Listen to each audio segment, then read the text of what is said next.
La plaça de Salvador Allende al Carmel acull un dels actes més emblemàtics dels que podem trobar als barris de la ciutat per a la Diada Nacional de Catalunya. L'homenatge a Allende, l'expresident xilè assassinat durant el cop d'estat de Pinochet l'any 1973. L'espai du el nom del president màrtir des de 1984 i des d'aleshores acull aquesta celebració organitzada pel Centre Salvador Allende de Barcelona.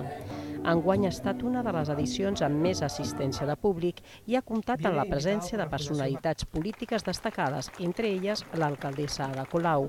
Un dels moments més significatius ha estat la tradicional ofrena floral al bust d'Allende.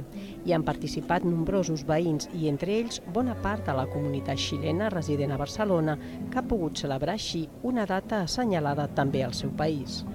Él fue un ícono en Chile, Latinoamérica y dentro del mundo, como un referente de transformación, del socialismo.